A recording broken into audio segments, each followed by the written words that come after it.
प्यारे बच्चों, आज मैं आपको बसंत भाग 3 के पार्ट 6 यानी भगवान के डाकिए कविता का सारांश मैं आपको बता रहा हूँ।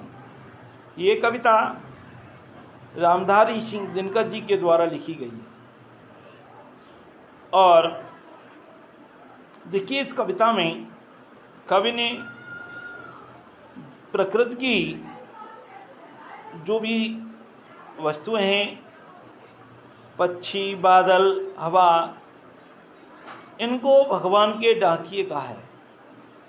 ये सब क्या हैं? भगवान के डाकिए हैं, क्योंकि ये प्रकृति की जो सूचना है वो ला कर के देते हैं। एक देश की सूचना दूसरे देश तक पहुंचाते हैं।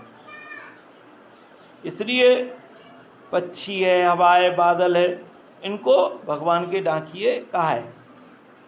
जैसे मनुष्य के डाकिए तो उनके पत्र है, उनके रिश्तेदारों के और मित्र और दूसरे हैं, उन सब के ला कर के देते हैं। तो इसी तरीके से कवि ने यहाँ पक्षी, बादल, हवा आदि को भगवान के डाकिए का नाम दिया है। तो आइए हम शुरुआत करते हैं। पक्षी और बादल ये भगवान के डाकिए हैं, जो एक महादेश से दूसरे महादेश को जाते हैं।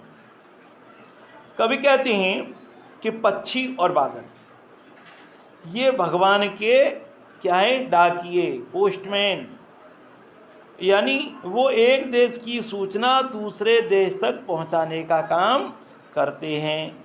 हम तो समझ नहीं पाते, मगर उनकी लाई चिट्ठियाँ पेड़ पौधे, पानी और पहाड़ बाँचते हैं।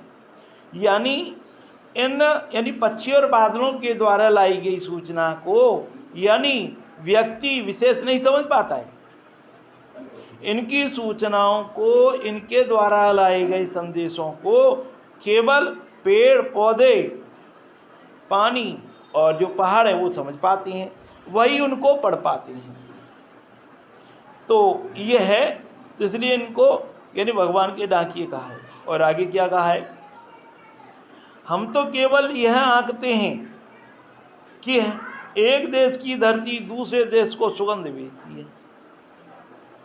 यानी कवि का तात्पर्य यहाँ है कि केवल यहाँ पर हम लोग तो यही देखते हैं, समझ पाते हैं, आंकते यानी समझ पाते हैं कि एक देश की धरती की सुगंध यानी दूसरे देश की धरती तक पहुंचाने का काम ये करते हैं। पक्षी, बादल, हवा तो ये है। तो यानी एक देश की जो सुगंधित जो वातावरण है, सुगंधित हवा है, ये बादल और ये पक्षी ये पहुंचाने का काम करते हैं। और वह सौरभ हवा में तैरते हुए पक्षियों के पंखों पर चिरता है। और सौरभ सुगंध, और वह सुगंध यानी हवा में तैरते हुए, यानी वो सुगंध हवा में उड़ती हुई एक देश से दूसरे देश में आ जाती है। जैसे कि पक्षियों के पंख पर बैठ कर के आ रही हो, पक्षियों के पंख पर तैर कर के आ रही हो, इस तरीके से आगे। और एक देश का भाप दूसरे देश में पानी बनकर गिरता है। जैसे एक देश में उठने वाली भाप दूसरे देश में जा कर के बादल बन कर के ठंडी हो कर के बरस जाती है। तो ये बात यहाँ पर कवि ने कही है। इस तरीके से कवि ने इनको भगवान के डाकिए कहा है, क्योंकि वो एक दूसरे देश की सूचनाएं दूसरे देश में पहुंचाते हैं। और वो किसी प्रकार की सूचना हो पहुंचाते हैं, केवल इन सूचनाओं को केवल वही पढ़ पाते हैं। पहाड़, पेड़ पौधे, पानी यानी जल, ये पढ़ पाते हैं और कोई इनको नहीं पढ़ पाता है। तो इस पाठ में कवि ने यही कहा है, यानी प्राकृतिक जितनी भी वस्तुएं हैं वो इन्हीं को जान पाते हैं। तो इस तरीके से इस पाठ में यही कहा गया।